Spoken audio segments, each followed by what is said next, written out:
You don't want to miss this episode. We're going to talk 2025 predictions and we're going to review our 2024 predictions. How did we did? Were we close? Were we way off base? Let's dig into it. Hi, everyone. Welcome to Control and Compound. I'm Darren Mitchell. Joining me as always, Christina White. Christina, how you doing? Hi, Darren. I am doing great. I'm excited for this annual tradition now. We do this once a year, right? So we go through our predictions. We see what we got wrong, what we might have got right, and predict for 2025. So I want to make our very first prediction here of the episode. I'd like to predict that our subscribers and our followers grow greatly. We might even double, triple. I'm going to need some help from you guys in order to do that, though. So if you're listening on your favorite podcast platform, stop what you're doing right now. Like, subscribe, make sure that you leave that 5-star review. If you're listening or watching on YouTube, please like, subscribe, and hit that bell button so you always know when new content is coming out.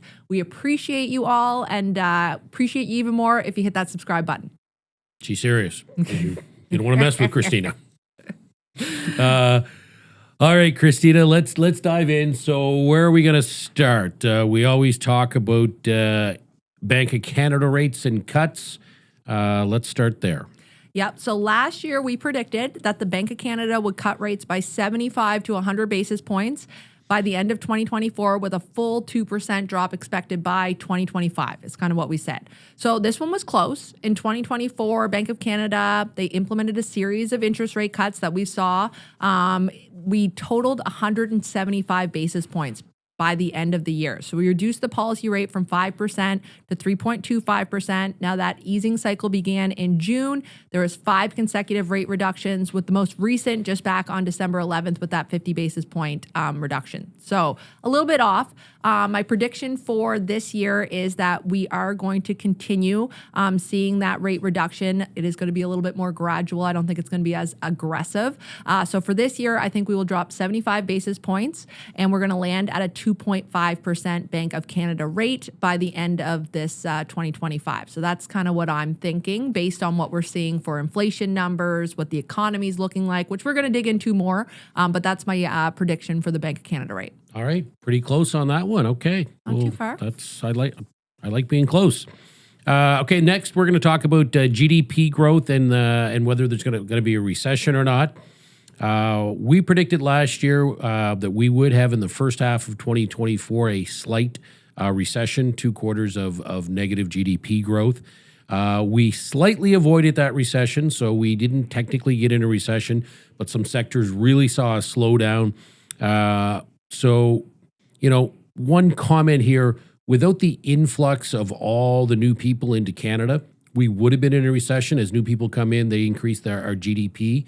So that kind of offset whether we had a recession or not. So, but anyway, we were pretty close on that.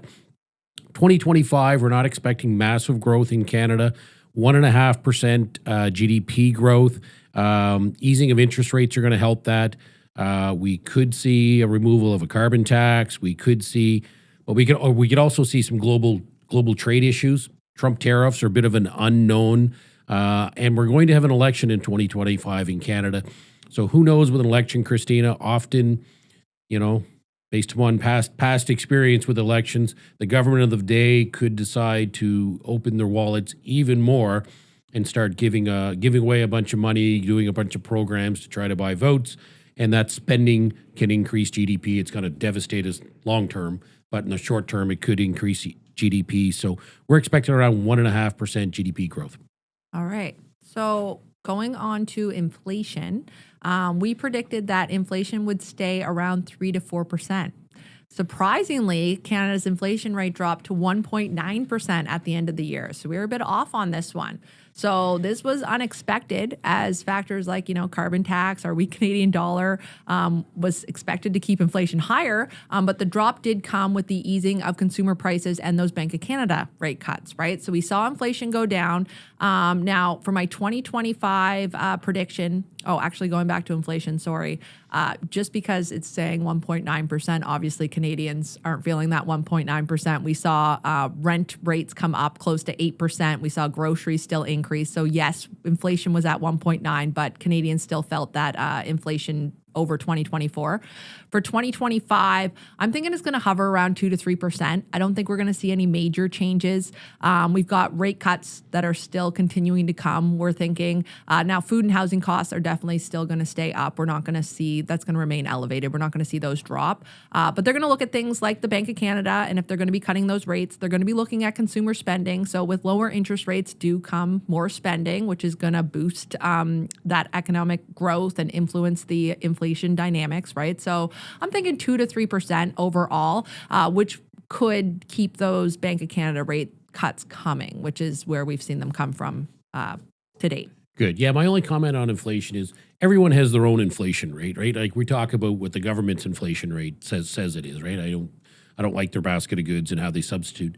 But, you know, if you're in the rental market, or you're in the market to buy a new house, or you're in the market to buy the S&P 500, well, your inflation rate can be a lot different. So the other thing is we talk about the current inflation rate around 1.9, but the cumulative effect of the inflation over the last number of years has really made all Canadians, for the most part, poorer than they were. Yep. Because incomes haven't kept up with those increases in inflation. And, you know, I think cumulative food costs in the last 2.5 years are up like 20%. So, you know, not great news on inflation, but looks like it could be better in end of 2024 and going into 2025. Now, predictions about the stock market, Christina. Well, you can't get them all right. So we predicted we wouldn't see any significant increases in the stock markets, the U.S. and Canada in 2024, and well, we missed the mark on this one. It was a fantastic year in the stock market. The S&P 500 was up 28.5%. TSX 500 was up, or S&P was up 24%. So a lot of record highs. Energy stocks did well. Technology stocks in the U.S. just took off. All this AI stuff's coming out. The Alphabet stocks did really well. Financial services in Canada did really well. So for 2025, we're predicting a stronger stock market than we predicted in 2024, but particularly in sectors like technology. We still think there's going to be some renewable energy stuff go up despite maybe some U.S. policy changes. Volatility will remain. We get an election in Canada, but I think 2025, we're probably going to see, again, a stronger U.S. stock market than a Canadian stock market. Now, again, a lot of U.S. or Canadian companies are in the U.S., so it's like, you know, kind of influenced by that. But if the new administration in the U.S. is going to be pro-business, less regulation, lower taxes, all these things are good for businesses. Businesses make more money.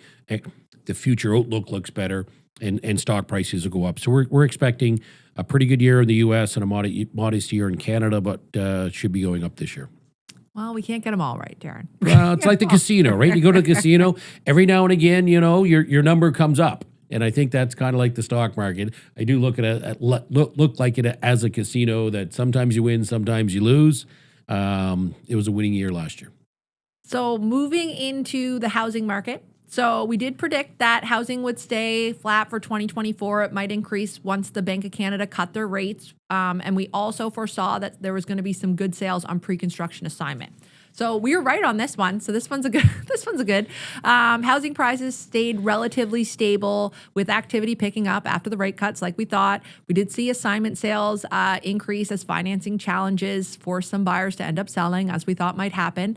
Now in 2024, we did see the national home price rise by approximately 6% year over year. Average home price about $720 in November. So that was fueled by those rate cuts that we saw pick everything back up. We saw sales activity resurgence towards the end of the year. So the other half of the year, it was an 18.4% increase in sales activity. And rents were pushed up 8.3% year over year. So investors were really focused on multi-residential properties and looking at secondary markets like Halifax, Calgary, those outside markets, which offered more affordability and higher strong returns. So My predictions going into 2025 is that, again, we're going to see moderate increase in housing prices with that surge in the spring when we see people return to the market. So, slow and steady. That's what we say about real estate anyways, so slow and steady as it goes. When we look at investment strategies that I think might be hot topics going into 2025, I do think short-term rentals might take, people taking a look at those with tourism rebounding, people spending money again with those interest rates down. There could be some high demand for short-term rentals if we can get around those regulations. I also think obviously multifamily units are going to be hot with the need for rentals. They are absolutely necessary. So people are going to work on those with the strong rental demand. Fix and flip opportunities, you're going to see those in the more affordable regions like Alberta, Atlantic Canada. I think we'll still attract the flippers there. Now, with the Canadian dollar the way that it is, lowest it's been in the last 5 years, I don't know about this investing outside of Canada. I think people are going to, in order to cash flow, it's going to be a bit harder when we're using our Canadian dollar over there. So something to note, we might not see as much, but who knows? Now, things to note that I just wanted to bring up for 2025 for real estate investors is you're going to see that Affordable Housing Fund is receiving $1 billion funding over the next 3 years starting in 2025. So we will see that provides those low cost loans for affordable housing. So we might see some more affordable housing projects, which is absolutely needed. So we're hoping that works. We also had that secondary suite loan program that was announced in the budget. That's going to come into play in January. So low interest loans, $40,000 to add secondary suites to your primary residence. I think we'll see that pick up. And then to keep in mind, we had that capital gains tax adjustment that they announced in June. So this year, 2025, if you're selling and you have capital gains personally over $250,000, you've got that 67% capital gains rate. Corporations, they're already there. They're at that top rate. But just something to keep in mind as an investor of things that are kind of on their horizon in 2025. Yeah, I think that one of the other things to keep an eye on is construction costs. So yeah, we've seen a softening in construction, so maybe labor will come down. But with that low Canadian dollar, if that continues or gets worse, a lot of the inventory, a lot of the products, a lot of the stuff you use for construction comes from the U.S., so that could increase costs. So, and if there's tariffs on certain things, that could increase costs. So we'll see how that goes. But anyway, that's the housing prediction. Now on to Bitcoin. And holy cow, Christina, what a year for Bitcoin. Last year when we did this, Bitcoin was around $40,000, and we made a bold, aggressive prediction that Bitcoin would hit 80,000 by the end of 2024, and did it ever. Bitcoin hit an all-time high of 107, 108,000. Now, we're in true honesty, we're actually recording this the week before Christmas. And so when I prepared my notes yesterday, Bitcoin was 105, and this morning it was 95.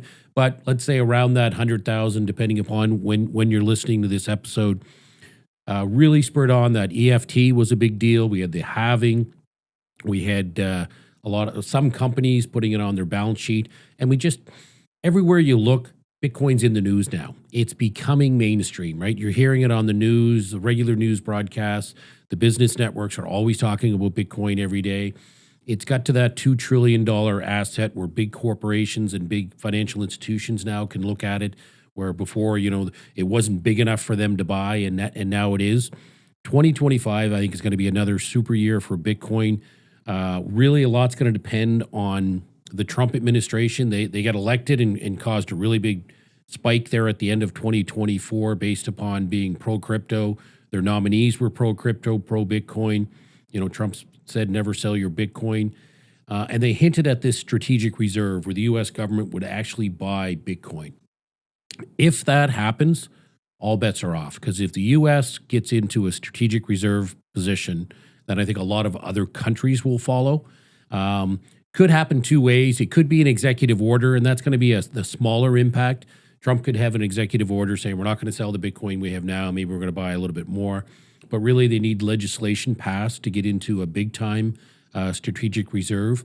If that passes, I think Bitcoin, to the moon. It could have an incredible year.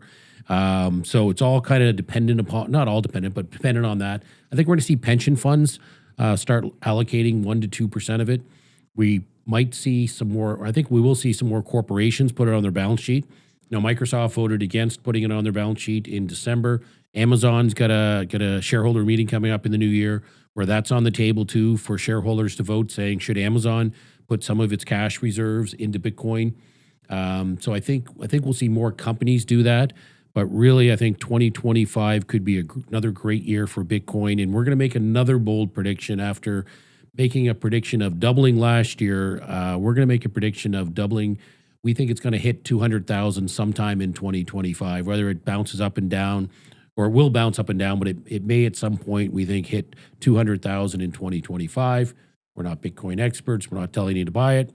This is just our fun prediction. We like following it. Yeah, Bitcoin's definitely going to be a hot topic in 2025. Absolutely. So staying on top of that one.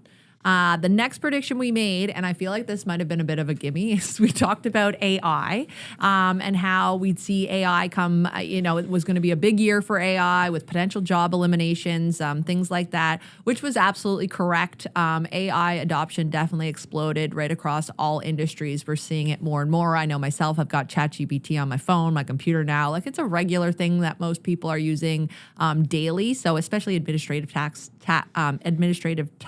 things like that. My prediction for 2025 is that we are going to definitely see greater AI adoption.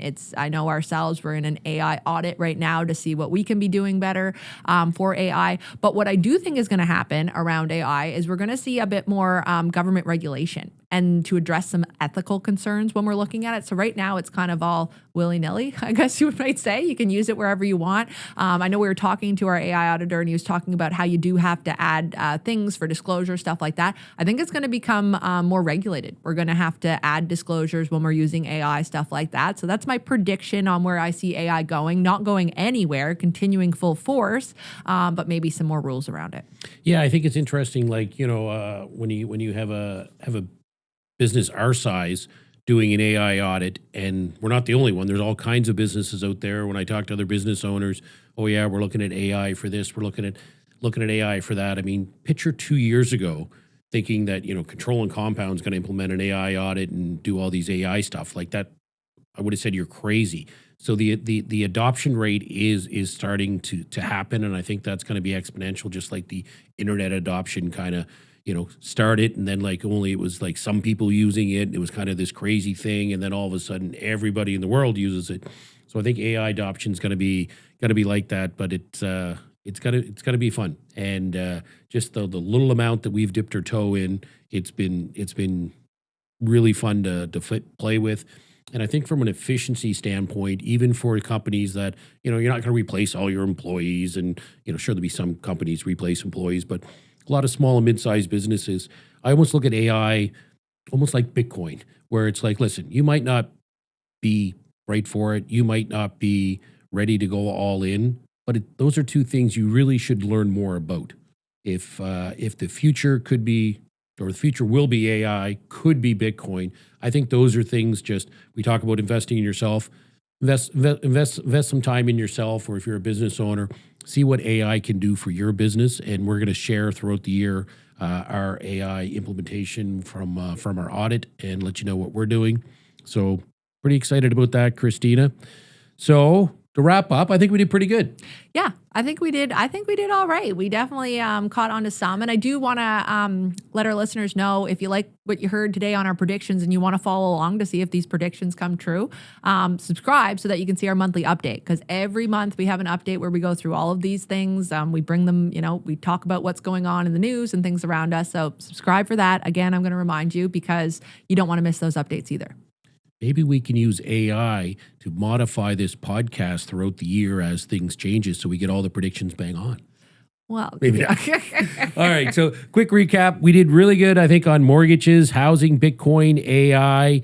We're a little off in inflation. Bank of Canada, we were pretty close. Stock market, we weren't so close on, but we're feeling optimistic about 2025. We think it's going to be a great year at Control and Compound. Christina, what about cash value life insurance? What's your prediction for 2025? Will there be dividends paid? Will it still work? What's your prediction there? Well, this one's easy. So high cash value life insurance has been doing the same thing for 150 plus years. So I predict it's going to do exactly what it's been doing. It's going to go up. It's guaranteed to go up. It's not going to go backwards because it's guaranteed to never go backwards. And they've been paying dividends for hundreds of years. So I would imagine they're going to pay that dividend. Actually, they've already announced going into 2025 all the dividends. So that's done. Dividends already taken care of. So it's going to do exactly what we said it's going to do. I have a good feeling. I'm feeling pretty confident going into 2025 that's what we're going to see happen with high cash value life insurance. All right, you can take that one to the bank. Cash value life insurance is going to continue to go up.